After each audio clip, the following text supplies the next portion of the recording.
네, 사랑하는 식구 여러분, 반갑습니다.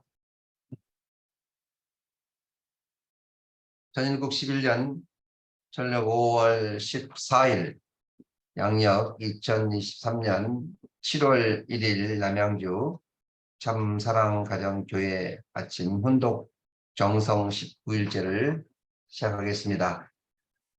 전지인 참부모님께 경배 올리겠습니다. 경배 바로 가정맹세 시청하겠습니다. 가정맹세 1. 천일국 주인 우리 가정은 참사랑을 중심하고 본향 땅을 찾아 본연의 창조이상인 지상천국과 천상천국을 창건할 것을 맹세하나이다. 2.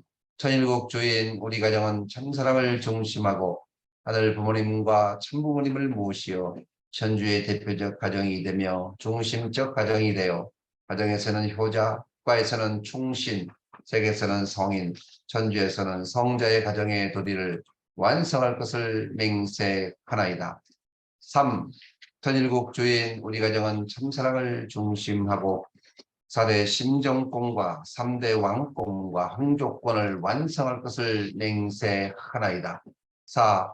천일국 주인 우리 가정은 참사랑을 중심하고 하늘 부모님의 창조 이상인 천주 대가족을 형성하여 자유와 평화와 통일과 행복의 세계를 완성할 것을 맹세하나이다.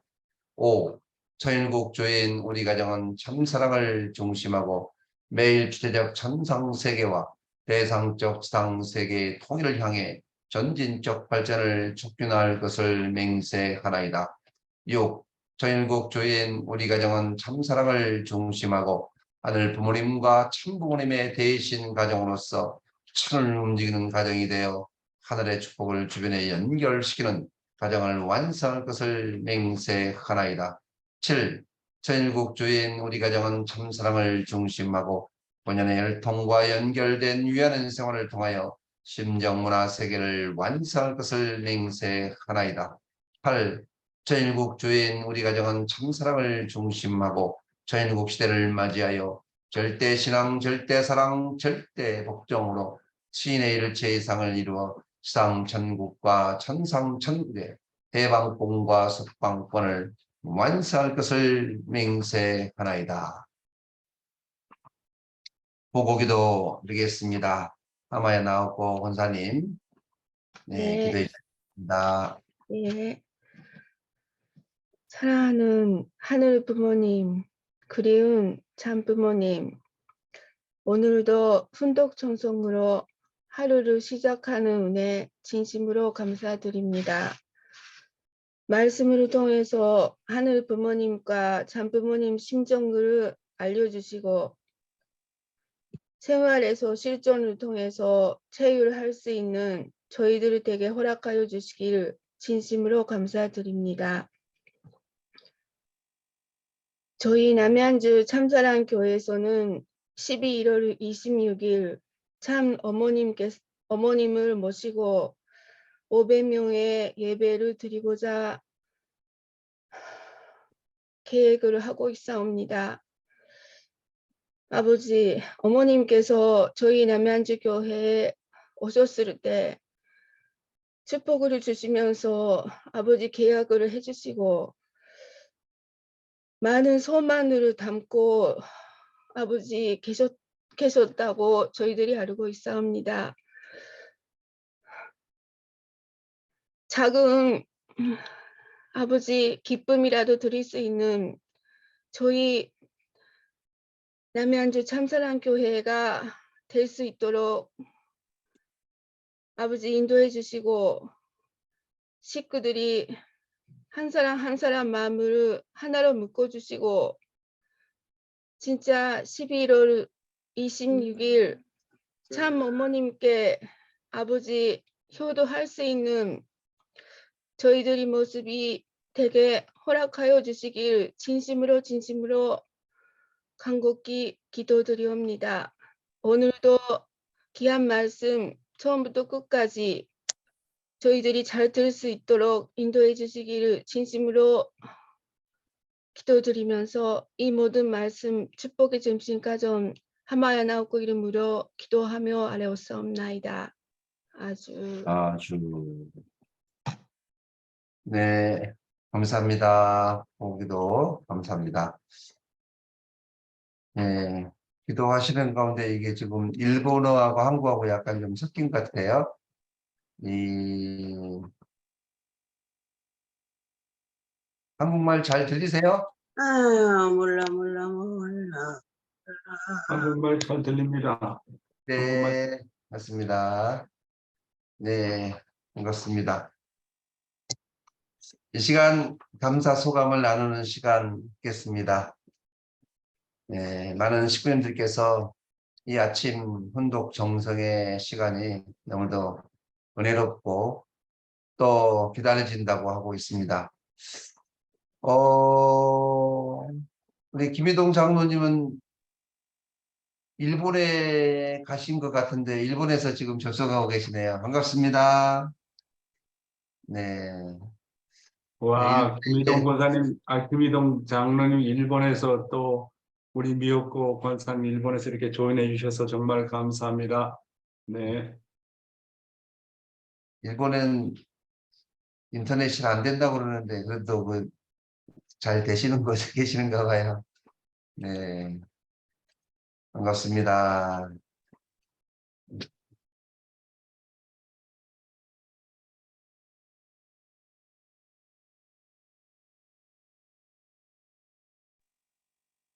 네, 어제에 이어서 우리 마음이 식구님도 들어오시고 감사합니다. 네. 김동 장로님 일본 간 소감 한번 해보세요. 일본에 간 소감 오래간만에 작년에 우리 일본에 왜 가셨는지 식구님들한테 한번 얘기해 주세요.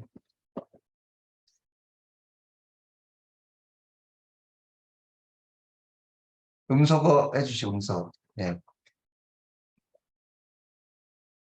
네.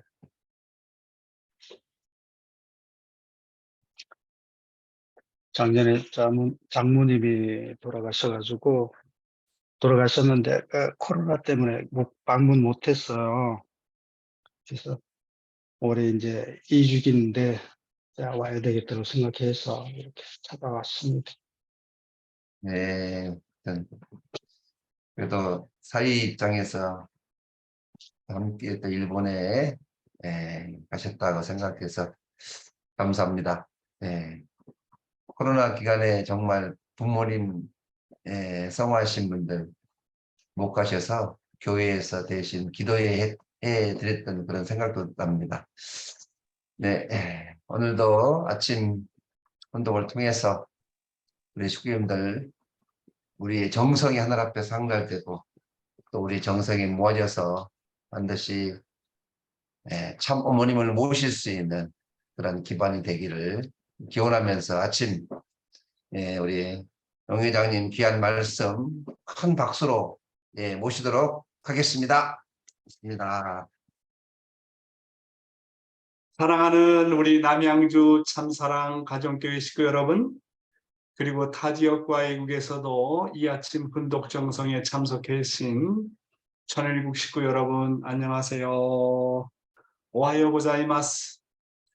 오늘은 7월 1일입니다. 그리고 오늘은 2075가정 축복 41주년이 되는 그런 날이기도 합니다. 진심으로 축하드리고요. 남양주 교회는 아침 분독회를 시작한 지 41번째 되는 날인 7월 23일 일요일 300명 예배를 드리기로 했습니다. 이것은 참 어머님을 모시기 위한 준비로서 소생기 차원에서 드리는 정성입니다. 그리고 9월 17일 예배 때는 400명을 목표로 예배 드리는 시간을 가지려고 합니다.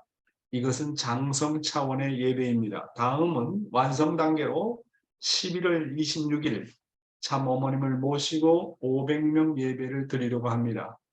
이번에 우리가 과거에 참 어머님께 약속한 이 목표를 꼭 이루어 드리고 싶습니다. 그래서 우리는 정말 참 어머님을 그리워하는 마음으로 그리고 효정의 심정으로 마음과 정성을 다해야 되겠습니다. 여러분의 많은 참여를 부탁드리겠습니다. 우리는 조국 광복을 위해서 새벽부터 일어나서 정말 부르짖어야 되겠습니다. 이 나라와 이 민족이 새벽에 일어나서 하나가 되어가지고 조국 광복을 위해서 부르짖을 때 하늘이 우리의 소원을 들어주신다고 믿습니다. 새벽을 이기는 자는 하루를 이기고, 하루를 이기는 자는 한 주를 이기고, 한 주를 이기는 자는 한 달을 이기고, 한 달을 이기는 자는 1년을 이기고, 1년을 이기는 자는 일생을 이기고, 일생을 이기는 자는 영생을 얻게 됩니다. 그래서 영생의 시작은 어디서부터 시작되느냐? 아침 이른 새벽에서부터 시작합니다. 매일매일 새벽을 이기는 생활을 통해서 하루가 행복해지고 여러분의 삶이 영생하시는 삶이 되시기를 바랍니다. 그러면 먼저 참 어머님의 말씀을 훈독하도록 하겠습니다. 오늘은 참 어머님의 자서전 말씀 가운데 82에서 83쪽에 나오는 내용이 되겠습니다. 수많은 생명을 앗아간 푸른 섬광이라는 부분을 훈독하도록 하겠습니다. 전쟁이 터졌대요. 글쎄 북한군이 38선을 밀고 내려왔답니다. 내가 8살 때 한국전쟁이 일어났습니다. 마당 한켠에 복숭아꽃이 빨갛게 피어오르고 길목에 버드나무와 플라타나스가 한껏 우거진 초여름 아침이었습니다. 그 초록빛 여름날이 무색하게 아침부터 335 모여 걱정하는 주민들로 골목이 가득했습니다. 남한으로 내려와 그나마 생활이 조금 안정되는가 싶었는데 북한 인민군의 기습 남침으로 결국 전쟁이 일어났습니다. 사람들은 겁에 질려 갈피를 잡지 못했습니다. 정부는 허둥지둥 대전으로 후퇴하고 북한군을 막기 위해 한강다리를 폭파하려 했습니다. 그러면서도 입으로는 서울 사수를 부르짖었습니다. 이틀 후 새벽녘에 문득 어머니가 잠에서 깨어나 비난 보따리를 싸기 시작했습니다. 부스럭거리는 소리에 잠이 깬 나는 눈을 감고 두 분의 대화를 가만히 들었습니다. 우리도 피란을 가야 해요. 공산당이 여기까지 내려오면 우리를 가만두지 않을 거예요. 그렇긴 해도 여자들을 험하게 다루기야 하겠니? 우리가 북에서 내려온 것을 알면 그 자리에서 해칠지도 몰라요. 어머니는 오로지 주님을 만나겠다는 일념으로 정성을 들이셨는데 공산당이 밀고 내려온다는 소식에 마음이 다급해졌습니다. 1950년 6월 27일 저녁 부슬부슬 비가 내렸습니다. 다급한 피란 행렬이 이 골목 저 골목에서 쏟아져 나왔습니다. 우리도 서둘러 보따리를 안고 골목을 나섰습니다. 밤비를 맞으며 한강을 향해 부지런히 걸었습니다. 한강 인도교가 어둠 속에서 어슴푸레하게 보일 때 나는 불현듯 어떤 예감이 들어 외할머니의 옷자락을 잡아 당겼습니다. 외할머니는 걸음을 멈췄습니다. 어머니가 의아해하며 물었습니다. 어머니 왜 그러세요? 외할머니는 하늘을 한번 바라보고 고개를 숙여 잠시 나를 바라보고 다시 고개를 돌려 집 쪽을 바라보았습니다. 순정이가 올지도 모르겠구나. 혹시 연락이 올 수도 있으니 다시 돌아가자. 어머니는 고개를 끄덕였습니다. 우리 셋은 터벅터벅 걸어 다시 집으로 돌아왔습니다. 이불을 대충 펴고 쪽잠을 자다가 요란한 스리쿼터 소리에 잠이 깼습니다. 창호지 문으로 새벽빛이 비치고 있었습니다. 문이 급하게 열리고 군복을 입은 애삼촌이 허겁지겁 안으로 들어왔습니다. 두 분은 안도의 숨을 내쉬었습니다. 나는 마음속으로 이제는 떠나도 되겠구나 안심이 되었습니다.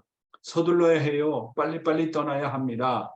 육군본부에 근무하던 애삼촌은 전시 상황을 면밀히 지켜보다가 한강 인도교를 폭파한다는 정보를 접하자 가족들이 위험에 처할지도 모른다는 생각에 급히 차를 몰고 집으로 온 것이었습니다.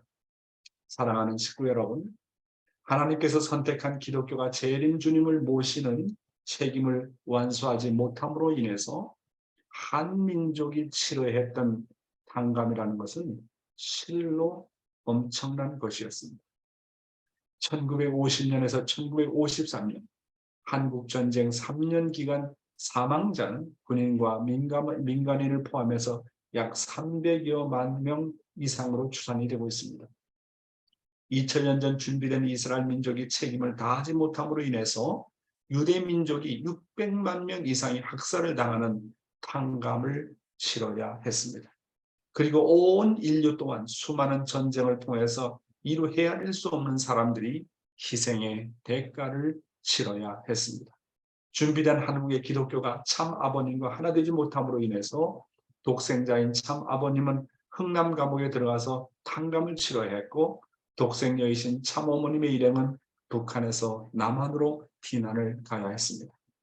우리가 역사의 교훈을 통해서 알고 있는 것처럼 책임 분담이라는 것이 얼마나 무서운 것인지 모릅니다. 개인적인 차원에서도 한 개인이 책임을 다하지 못하면 그 후손들이 치러야 하는 탕감 또한 엄청난 것임을 우리는 역사를 통해서 잘 알고 있습니다. 이런 입장에서 볼 때 우리가 지금 참 어머님을 모시고 천일국 제2차 7년 노정을 간다는 것은 얼마나 중요한지 모르는 것입니다. 하나님의 6천년 복귀 섭리 역사를 참 어머님 당대에 이루시려고 참 어머니께서는 얼마나 조급해 하시고 안타까워 하시는지 모릅니다. 참 어머니께서 말씀하셨습니다. 하늘은 더 이상 기다리지 않는다. 따라서 우리는 하루를 천년과 같이 그리고 천년을 하루와 같이 보내야 될 때라고 강조하시고 계십니다. 한학자는 그분은 누구인가? 한학자 그분은 누구인가? 첫째로 지난 며칠간 통해서 말씀드렸습니다. 한학자 그분은 누구인가? 첫째로 한학자 그분은 6천년 만에 하늘이 보내신 독생녀라는 것을 이미 참 아버님의 말씀을 통해서 말씀드렸습니다. 그리고 두 번째로 한학자 그분은 참 아버님과 더불어 인류의 구세주, 재림주, 메시아, 참부모로 오신 분이라는 것을 말씀을 드렸습니다. 오늘은 그리고 세 번째 시간으로 한학자 그분은 6천년 모든 역사에 탕감복귀를 승리하신 승리의 어머님이시라는 것을 말씀드렸습니다. 오늘은요 네 번째 시간이 되겠는데요. 한학자 그분은 인간 조상 타락 이래 처음으로 2013년 1월 13일 기원절을 기해서 천일국을 실체적으로 선포하신 천일국의 어머님이시라는 것을 말씀드리고자 합니다. 어머님의 천일국 선포입니다. 경외하 없는 하늘 부모님, 만왕의 왕이신 천지인 참 부모님, 평화의 왕이시여 성은이 만극하나이다.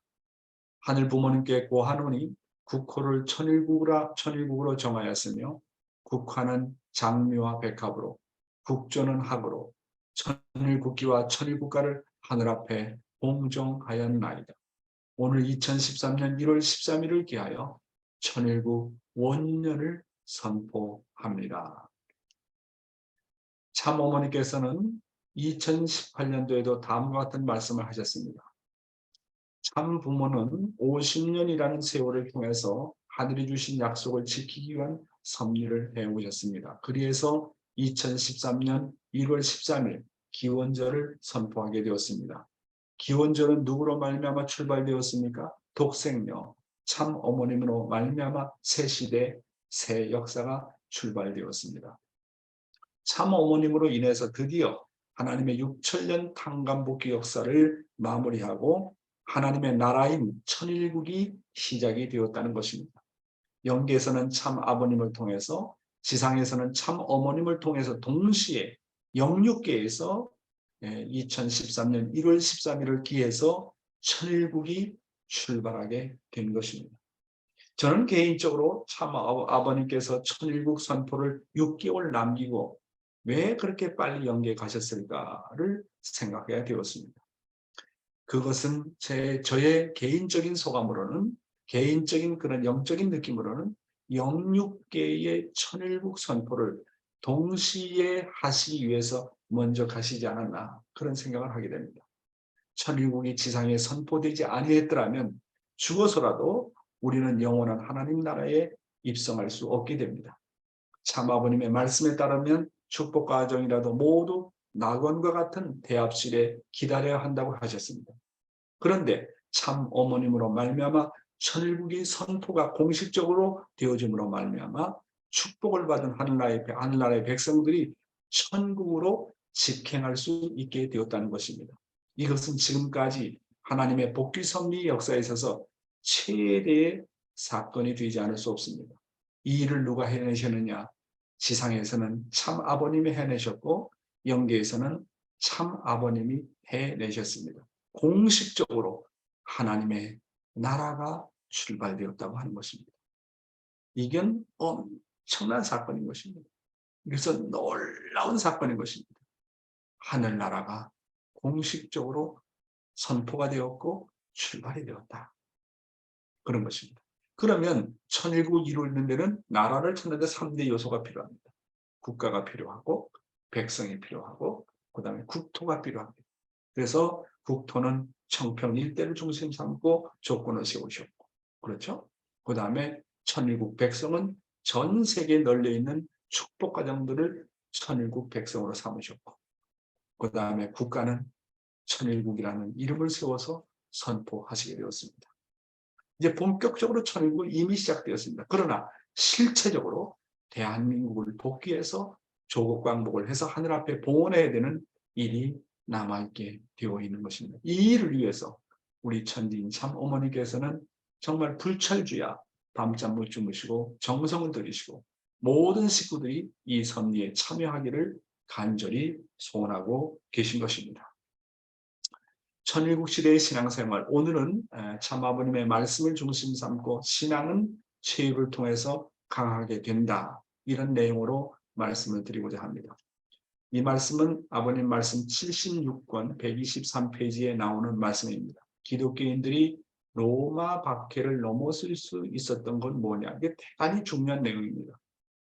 과거의 기독교 역사를 보더라도 400년 로마 박해 시대에 있어서 그런 핍박을 받으면서 사자의 밥이 되면서 신앙길을 꿋꿋이 갈 수 있었던 것은 막연한 입장에서 그렇게 된 것이 아닙니다.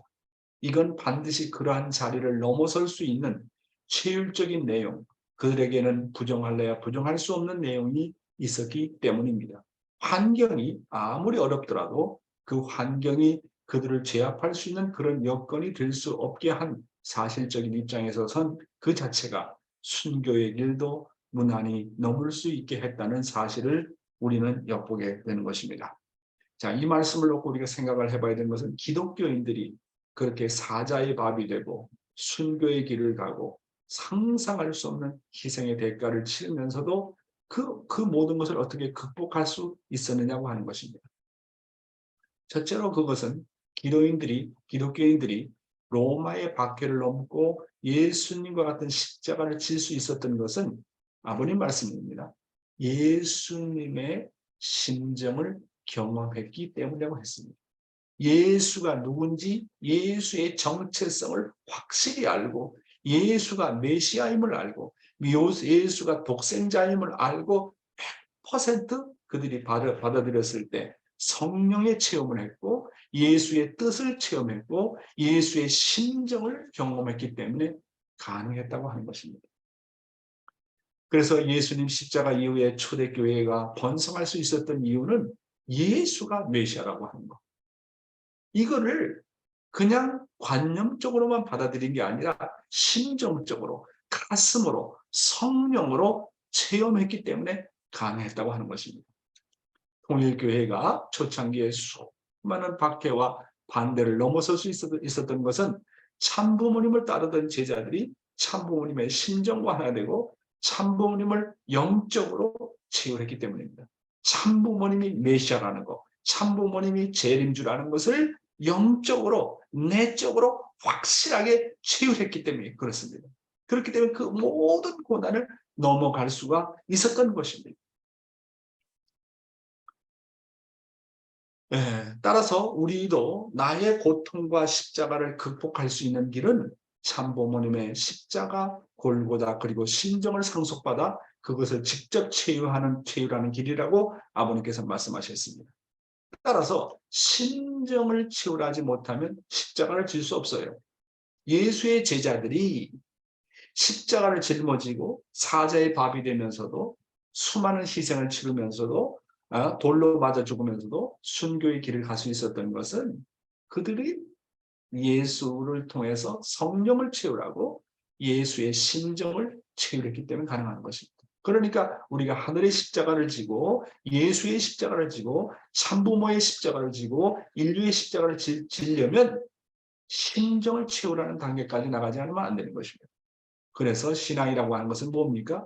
체험인 것입니다. 성령과 심정을 채우려야 한다고 하는 것입니다. 문제는 한 번 체험한 성령과 심정을 어떻게 유지할 수 있느냐 하는 것입니다. 많은 사람들이 한두 번은 경험을 합니다. 한두 번은 영적인 경험을 하고 성령의 경험을 하지만은 도중에는 다 잊어버린다고 하는 것입니다. 따라서 늘 하나님을 만나는 체험을 하고 체험한 내용을 주위 사람들에게 간증하고 번식하지 않으면 안 됩니다. 사랑하는 식구 여러분, 축복의 속성 중에 가장 위대한 속성이 뭔지 압니까? 축복의 속성 중에 가장 위대한 속성은 번식하는 것입니다. 이것이 진짜 참사랑이면 번식하게 되어 있어요. 그리고 우리에게 축복을 주셨다. 이 축복이 위대한데 이 축복의 속성 중에 하나는 이것이 진짜 하나님의 축복이면 너도 나도 받으려고 하기 때문에 번식하게 되어 있어요.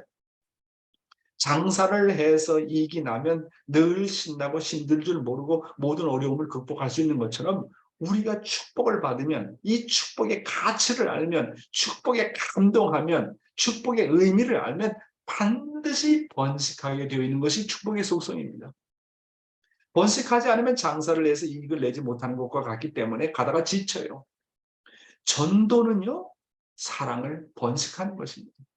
늘 사람에 대해서 관심이 많고 전도하는 사람은 늘 영혼이 살아있습니다. 따라서 산자가 산자를 구합니다. 생명이 생명을 구합니다. 죽어있는 사람은요, 절대로 생명을 번식하지 못해요. 그러면 내 영혼이 살아있느냐 죽어있느냐. 성경에 너희들이 살았다는 이름을 가졌으나 죽은 자로다 그랬지 않습니까? 그럼 내가 산 자냐 죽은 자냐, 생명이 있는 자냐 죽은 생명이 어떻게 알 수 있느냐.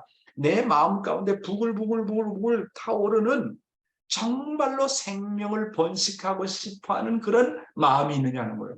다시 말해서 전도에 대한 열정이 있느냐 없느냐는 거예요. 살아있는 사람은 반드시 번식을 합니다. 생명은, 살아있는 생명은 반드시 번식을 합니다. 비즈니스가 잘 되고 사업이 잘 되는 곳은 언제나 번창하고 번식하고 성장합니다. 따라서 내가 살아있느냐 죽어있느냐 한번 물어보세요. 내 마음 가운데 정말로 전도하고 싶은 마음이 있느냐, 정말로 이 말씀을 전파하고 싶은 마음이 있느냐. 그 마음이 있다면 여러분의 영혼은 살아있는 겁니다. 그러나 내 마음 가운데 전도하고 싶은 마음이 없다. 그러면 벌써 지쳐 있는 거예요. 내 영혼은 죽어 있는 거예요. 그래서 성경이 뭐라고 그랬습니까? 너희들이 살았다 하는 이름은 가졌으나 죽은 자로다 라고 말씀했던 것입니다. 그러면 하나님의 심정을 채우라는 지름길이 뭐냐?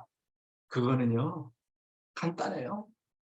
사랑을 번식하는 일인 것입니다. 다시 말하면 전도하는 일이에요. 전도하면 한 생명의 영혼을 구하기 위해서 눈물을 흘리고 기도하고 정성 들이고 그렇게 간절한 마음으로 전도하고 싶은 마음이 있으면요, 하나님이 살아서 역사하심을 언제나 치유할 수 있습니다. 그래서 살아있는 교회는 언제나 번식이 벌어집니다. 살아있는 교회는 모든 식구가 정말로 사랑을 번식하고 싶어서 이 진리의 말씀을 전도하고 싶어서 견딜 수가 없어요. 전도해라 의무감으로 하지 않습니다. 이 말씀을 간증하고 싶어서, 이 축복을 간증하고 싶어서, 나 혼자 간직하기는 너무 아까워서 견딜 수가 없어요. 그러니까 전도하는 사람은 영혼이 살아있기 때문에 언제나 언제나 하나님이 살아서 역사하심을 체험할 수 있고 하나님의 심정을 체험할 수 있고 하나님의 심정을 체험하는 지름길이 뭐냐?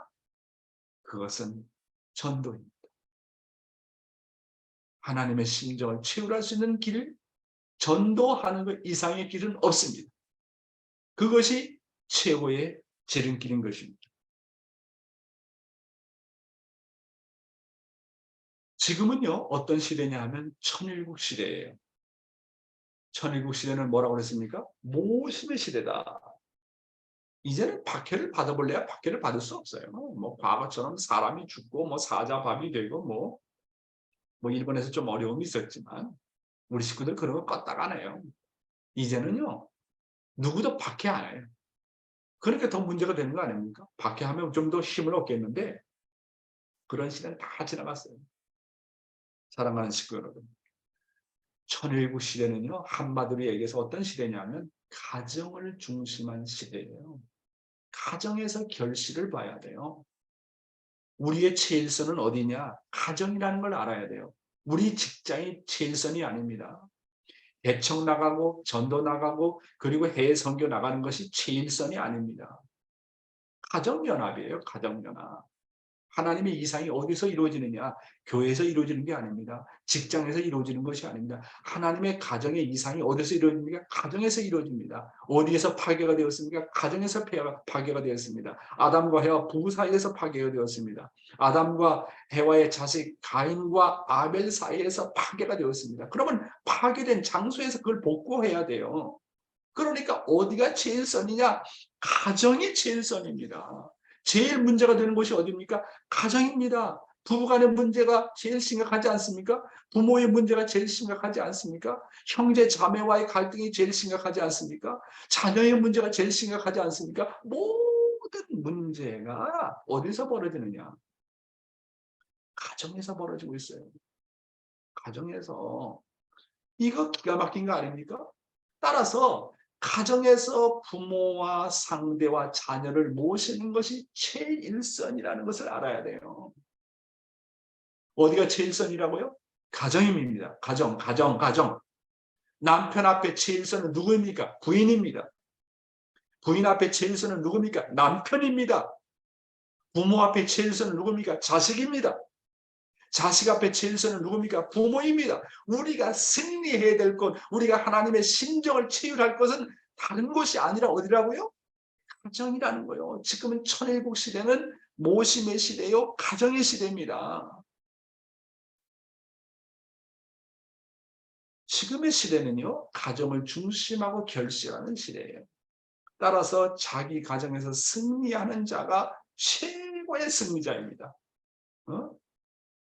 부인에게 감동을 주는 자가 최고의 승리자입니다. 남편에게 감동을 주는 자가 최고의 승리자입니다.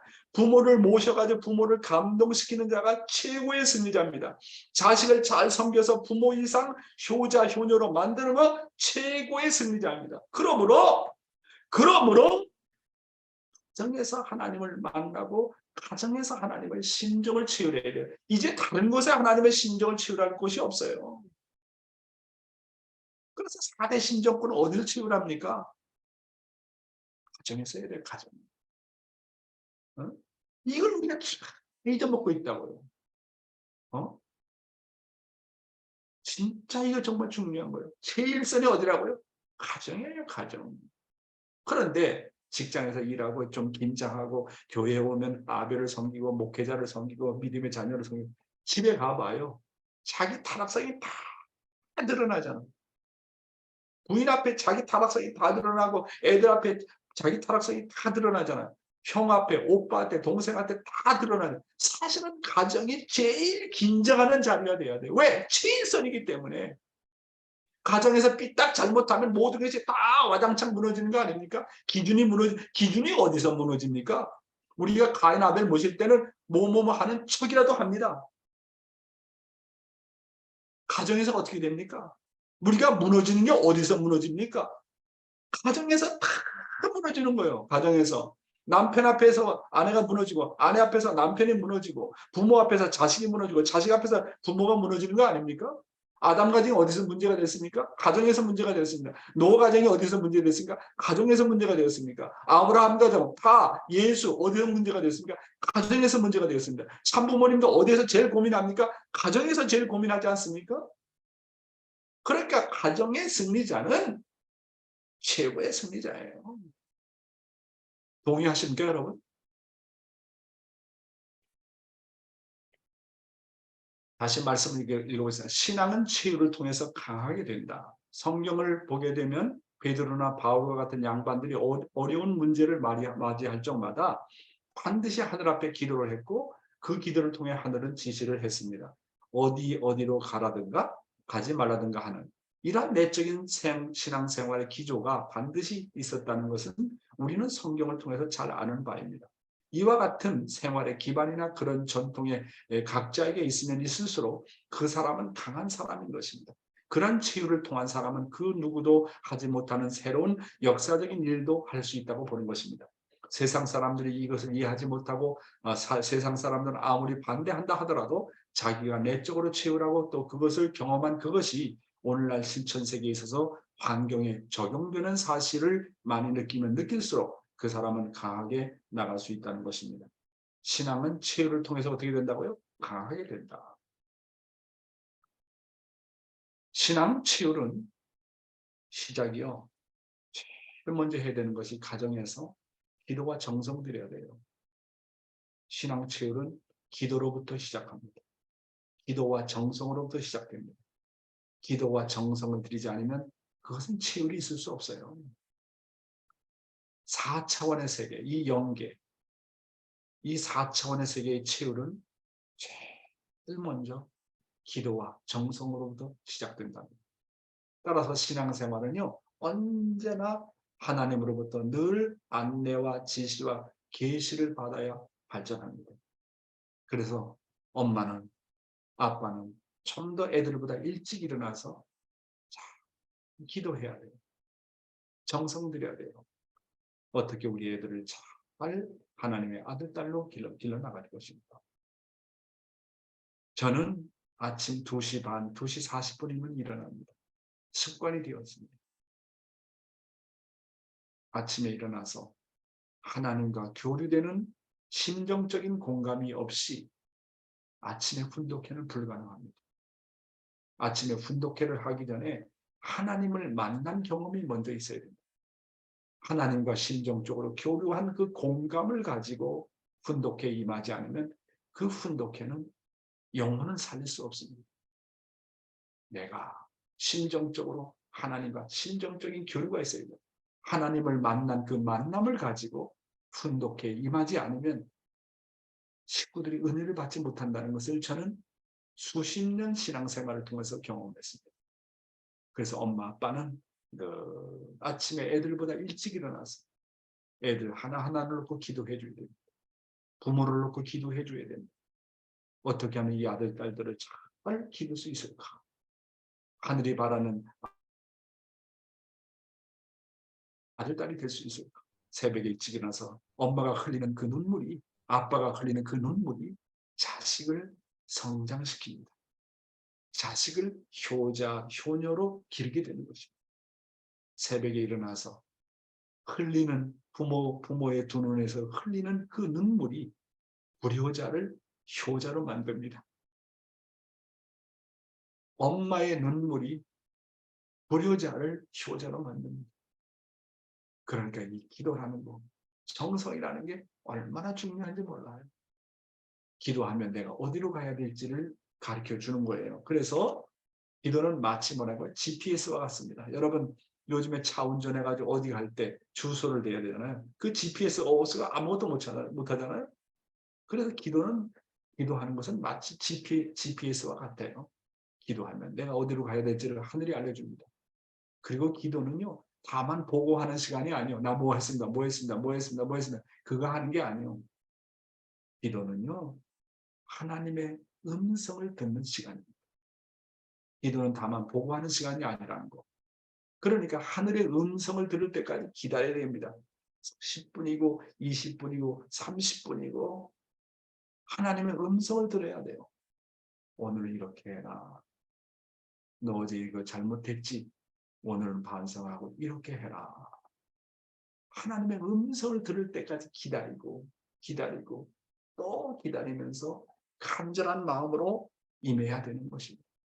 그렇게 되면 기도를 통해서 아이디어를 얻습니다. 어떻게 해야 될지. 하나님으로부터 암시를 받게 됩니다. 기도를 통해서 통찰력을 얻게 됩니다. 기도를 통해서 계시를 받게 되는 거예요. 그리고 마지막으로 기도를 통해서 하나님과 심정적인 교류가 되기 때문에 심정의 치유를 하는 것입니다. 그래서 신앙은 치유를 통해서 강하게 된다는데 그것은 기도와 정성으로부터 시작이 된다는 것을 잊지 말아야 되겠습니다. 그래서 기도의 생활은 우리의 GPS다라는데 제가 참 아시아의 섭리를 진행할 때 경험했던 내용 참 많이 있어요.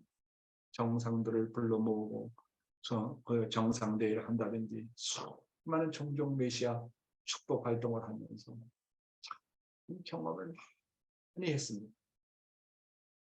처음에는 아무것도 안 보여요. 그러나 하늘을 믿고 정말 목표를 설정하고 나갔을 때 하늘이 함께한다는 것을 많이 경험했습니다. 기도하지 않으면요 어디로 가야 될지 무엇을 해야 될지 모르겠어요. GPS가 없어요. 나침반이 없는데 어딜 갈 거예요. 기도하면요 시간을 단축해요. 기도하고 정성 들이지 않으면 매 순간 우리가 결정해야 되냐, 밥을 먹어야 되냐 말아야 되냐, 이쪽으로 갈까 저쪽으로 갈까, 사람을 만나야 되냐 안 만나야 되냐, 매 순간 우리는 선택을 해야 돼요. 그런데 기도와 정성을 들이면 그 선택하는 데 시간이 안 걸려요. 즉각입니다. 왜 타락한 인간이 시간을 낭비하느냐 하면 이거 해야 될까 저거 해야 될까, 이게 바른 길일까 그른 길일까 모르잖아요. 그런데 기도하고 정성을 들이면 즉각 민감해져 가지고 판단하기 때문에 시간이 전략돼요. 시간 낭비라는 게 없어요. 그래서 기도와 정성이라는 게 그렇게 중요한 것입니다. 그래서 치유적인 신앙을 한 사람이 나타나는 결과는 어떤 것이냐. 신앙이 아주 강하게 됩니다. 하나님이 나와 함께한다라는 확신이 들어가요.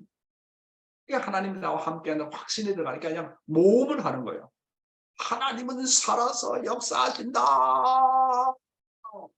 하나님의 이름으로 나가느니 불가능이 없다. 신앙을 치유한 사람은요 언제나 모험을 해요. 왜? 살아서 역사하는 하나님이 함께 하시니까 그렇죠. 절대로 인간적인 일에 타협하지 않고요. 치유를 바탕으로 전진하기 때문에 확신이 있습니다. 겉으로는 눈에 보이지 않죠.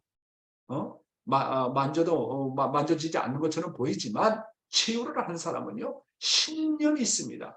확신이 있습니다. 영계가 함께한다는 그런 게 있어요. 그렇게 전진하게 되는 거예요. 잘한 사람이 볼 때는 정말 어떻게 치유한 사람을 이해할 수 없고 미친 짓과 같습니다. 일반적인 사람들은 합리적이고 논리적이고 지적으로 만족해 도전합니다. 그리고 또 경제적으로 뒷받침이 되어야 뭔가 하려고 합니다. 도전하려고 합니다. 그런 사람은 돈이 있어야 뭘 한다. 경제의 뒷받침이 돼야 뭘 한다. 이런 사람은요 절대로 큰 일을 할 수 없어요. 돈이 있어야 뭐 한다. 그런 사람은 돈이 있어도 못해요. 신앙은요 하늘을 믿고 하는 거예요. 하나님이 반드시 동력자가 되고 하나님이 나의 스판서가 된다고 생각하고 일을 하는 겁니다. 그래서 기도는 여러분을 위대하게 만듭니다. 역사적으로 중심 인물은 모두 기도의 사람이었습니다. 아브라함이 기도를 그렇게 했고 야곱이 그렇게 기도했고 모세가 기도를 그렇게 했고 예수가 기도를 그렇게 했고 역사적인 중심 인물들은 다 정성과 기도의 챔피언이었습니다. 아브라함 링컨 같은 대통령도 자기 사무실은 기도실이었다고 그랬습니다. 그래서 어려운 문제가 있을 때는 성경에다 손을 얹고 기도했다는 그러면 그런 기도를 통해서 언제나 영감을 받아가지고 국민을 지도했다는 거 아닙니까? 여러분은 어떤 영감으로 여러분의 자식을 지도하고 있습니까? 여러분은 어떤 영감으로 목회를 하고 있습니까? 여러분은 어떤 영감으로 나라를 바라보고 있습니까? 치유의 신앙을 한 사람은요 결코 하나님과 참부모님을 떠날 수 없어요. 참부모님을 배반할 수가 없어요. 아버지, 아버님과 어머님을 따로 생각할 수 없어요. 절대 그렇게 할 수 없어요. 참부모님의 가치를 아는 사람은 절대로 참부모님을 비판할 수 있고 없고 참부모님의 지도력을 비판할 수 없어요. 비판하는 사람 왜 그러냐? 참부모라는 가치를 몰라서 그래요. 몰라서 그렇다. 그러니까 치유리라는 게 필요해요. 하나님이 내 아버지야. 나는 하나님의 둘도 없는 아들, 딸이라는 거예요. 참부모는 하늘이 깨지고 땅이 무너져도 천지개벽이 일어나도 나는 참부모가 메시아라는 것을 절대적으로 믿는다고 하는 그런 체험이 필요해요. 믿는 차원을 넘어서 치유리. 그러면요 절대로 흔들리지 않아요. 이리 갈까 저리 갈까 믿어야 될까 안 믿어야 될까 내가 10년 30년 따라왔는데 왜 이럴까 흔들리지 않아요. 왜? 참부모가 어떤 사람이라는 것을 체결했기 때문에 그런 것입니다. 오늘의 생명의 말씀은 중요한 또 말씀입니다. 하나님의 계시는 언제 내린가? 여러분 계시 받고 싶죠? 언제 하나님의 계시는 내릴까요?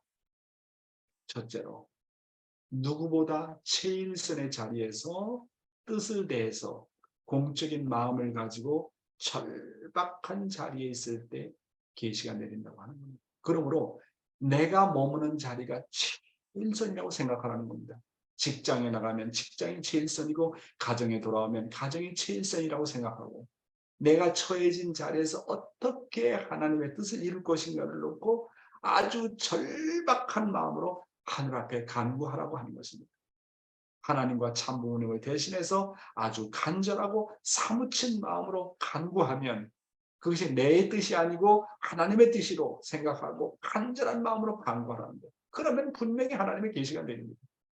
저는 그런 경험을 많이 했어요. 내가 무엇을 해야 될지, 어디로 가야 될지, 내 자식 문제 어떻게 해결해야 될지, 이런 남편 어떻게 해결해야 될 건지, 이런 시부모 어떻게 모셔야 될 것인지, 이 사람을 내가 어떻게 전도해야 될 것인지 하늘이 계시를 주세요. 왜 하늘의 계시를 못 받느냐? 간절한 마음이 없어요. 하늘의 계시가 내리지 않는 것은 내가 공적인 마음이 없거나 공적인 마음이 있더라도 간절한 마음이 없기 때문에 그렇습니다. 하나님은 내가 간절하고 사무친 마음을 가지고 있을 때 언제나 계시를 내려주십니다. 참, 그러니까 아버님은 언제나 심각하셨습니다. 하나님을 모시는 자리는 언제나 심각합니다. 아버님은 매 순간이 최일선입니다. 가정에서도 교회에서도 바다에서도 산을 가도 나는 최일선의 자리에 있다. 이 최일선의 자리에서 나는 어떻게 하나님의 뜻을 성취할 것인가? 하나님이 바라는 뜻이 무엇인가? 그런 자리에 섰을 때 공적인 마음, 자기를 완전히 부정하고 내 마음이 하늘 마음이라고 생각하는 그런 공적인 마음을 가지고 절박한 마음을 가질 때 하늘이 계시를 내려주시는 것입니다. 두 번째, 간절한 마음으로 기도와 묵상과 정성을 드리는 자리에 있을 때, 같은 내용이 되겠지만 조금 다릅니다. 우리의 삶은요, 기도와 정성의 연속입니다. 그래서 늘 하는 말이지만 뭐라고 했습니까? 지성이면 감천이다. 정성으로 하늘이 감동하는 것이지 돈으로 감동하는 것이 아니고 명예로 감동하는 것이 아니고 하나님이 지식을 가지고 하나님이 감동하는 게 아니에요. 나의 정성을 보고 하나님이 도와주지 않을 수밖에 없는 그런 자리에 있어 보라는 겁니다. 하늘이 분명히 계시를 내려주는 거예요. 야, 저 사람의 정성을 보고 내가 도와주지 않을 수 없다. 내가 가르쳐 줘야 된다. 그렇게 정성을 정말 지성이면 그 지극히 정성을 드리는 그 자리에 하늘이 계시를 내려줘서 이리 가라 저리 가라 하는 거예요. 지금 우리가 참어머님 자서전 읽고 있잖아요. 거기서 어떻게 봐요? 참 절박한 자리예요. 재림 주님을 만나서 이리 갈까 저리 갈까, 북한에서 남한으로 남하하면서 어떻게 할까, 그렇게 절박한 자리에서 하늘과 하나 되고 정성을 재림 주님을 만나기 위해서 3,000번 경배를 드리고 2,000번 경배를 드리고 매달리는 그런 자리에서, 정성 드리는 자리에서 계시를 받지 않습니까? 누구 만나라, 누구 만나라, 어느 그룹 만나라, 그러지 않습니까? 하나님과 하나 되면 하나님이 답변을 주세요. 하나님은 답을 알고 있어요. 그러니까 답을 알고 있는 하나님과 내가 하나 되어야 돼요. 하나 되려면 정성 들여야 돼요. 하나님과 하나 되려면 오직 하나의 채널밖에 없어요. 하나님과 하나 되는 채널은 정성이라는 채널밖에 없어요. 그 정성이라는 채널을 통해서 하나님과 교류가 되면 반드시 계시가 내리는 겁니다.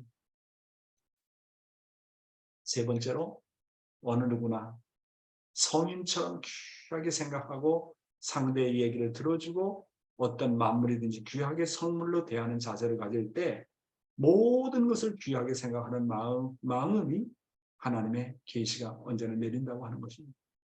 우리가 어디에서 우리의 심정을 잃는가 하면 사람을 무시할 때, 형식적으로 대할 때, 습관적으로 대할 때, 만물을 대할 때도 그저 습관적으로 형식적으로 대하기 때문에 모든 것을 잃어버려요.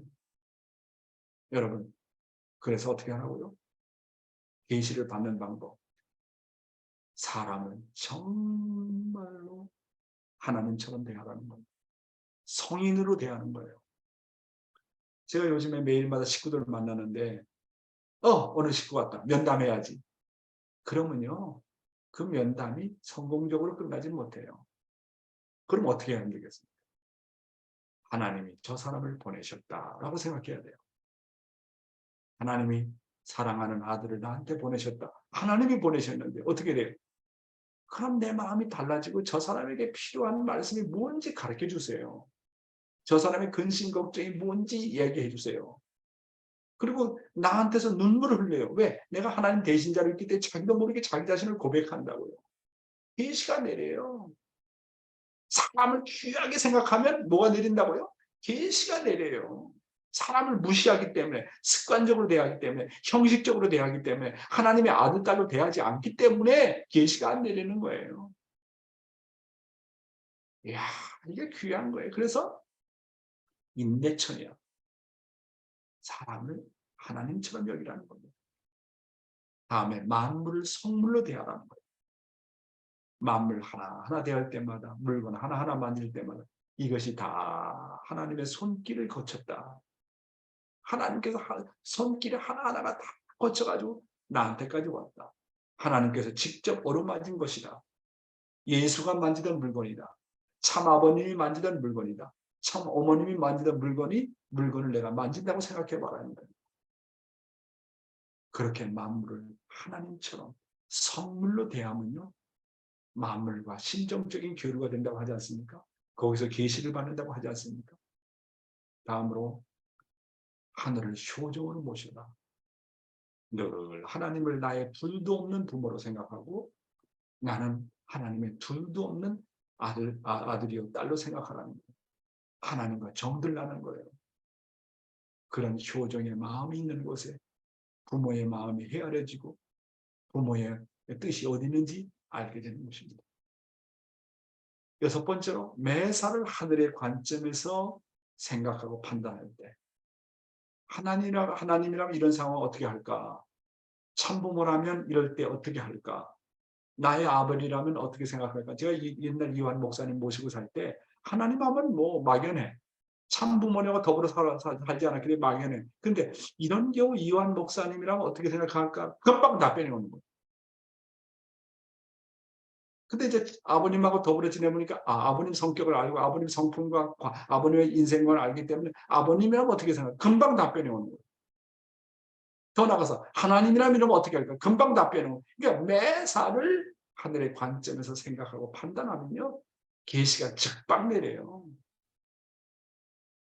다섯 번째, 너와 나, 주체와 대상이 하나 되는 자리에 있으면 계시가 내려요. 주체와 대상이 하나만 되면 하나가 되려면 어떻게 돼? 나를 완전히 없애야 돼요. 나를 완전히 부정해야 되고 상대를 주체로 모시고 섬겨야 돼요. 아, 나는 아벨이니까 너가 나를 섬겨. 그런 생각 필요 없어. 예수가 뭐라 하세요? 나는 이 땅에 받으러 온 거야. 모시러 왔다. 먼저 모시고 섬기는 사람이 아벨이에요. 위치에 따라서 가인과 아벨이 나이에 따라서 결정되는 게 아니라 먼저 모시는 사람이 아벨입니다. 상대를 주체로 모시고 섬겨야 됩니다. 절대로 자기 주장하면 안 돼요. 상대가 원하는 대로 모든 것을 다 들어준다고 생각하고 무조건 섬겨보라는 거예요. 아이, 우리 김성태 장로님 자식이 잘 말 안 듣는다고. 근데 자식이 요즘에 완전히 바뀌었다고 그래요. 어떻게 바뀌냐니까. 그냥 자식이 원하는 대로 잔소리하지 않고 100%다 들어주니까 1년 만에 바뀌더라는 거예요. 잔소리하지 않고 무조건 다 들어주고 하라는 대로 다 들어주고 지극히 모시니까 달라지더라는 거예요. 이렇게 상대방을 모시려는 마음이 있으면요. 계시가 내려요. 어떻게 섬겨야 될지 어떻게 위해줘야 될지. 그래서 하나가 되는 것이 중요하다. 오늘은 신앙의 체율에 대해서 그리고 하나님의 계시가 언제 내리는가라는 제목을 가지고 말씀을 드렸습니다. 감사합니다. 네, 감사합니다. 네, 내 남편을 하나님같이, 내 아내를 하나님같이, 내 자식을 하나님같이 모시는 곳에 계시가 내리고 또 역사한다고 말씀해 주셨습니다. 네, 오늘도 많은 은혜와 감동이 있었을 거라 생각이 됩니다. 네, 그러시죠? 네. 그러나 어떤 식구님들은 너무 말씀이 우리의 삶과 맞지 않는다 이런 말씀도 있는데요. 이 말씀을 우리가 다 실천하면 너무너무 좋겠지만 내가 할 수 있는 것부터 하나하나 해 나가는 것도 대단히 중요하다고 생각이 됩니다. 그럴 때 이제 내가 언젠가 변해 있고 또 하나님의 심정 가운데 생활하고 있지 않나 생각을 하게 됩니다. 네, 오늘 오신 분 중에 나는 오늘 이 말씀을 소감을 얘기하지 않고서는 오늘 하루를 보낼 수 없겠다 하신 분 한번 소감 한번 듣겠습니다.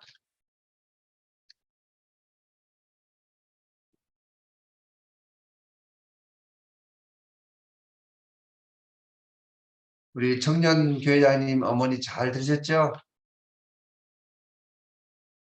네, 그렇습니다. 네. 네, 은혜가 넘쳤습니까? 네.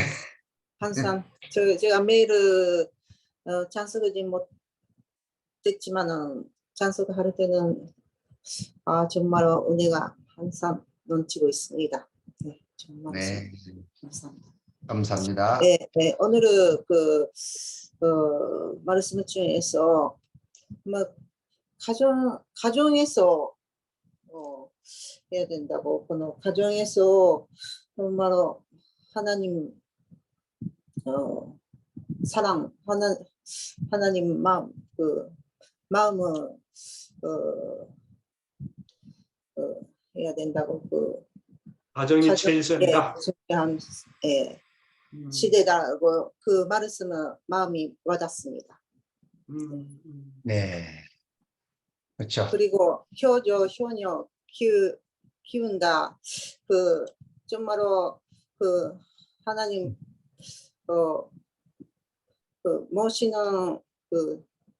모시는 시대라서 효녀 키운다. 그런 말씀으로 정말로 마음이 와닿고요. 그리고 사랑 번식한다. 축복 있으면 번식할 수 있다. 번식이라고 말씀 정말로 좋은 말씀이라고 느꼈습니다. 번식이 있으면 전부도 제대로 할 수가 있다.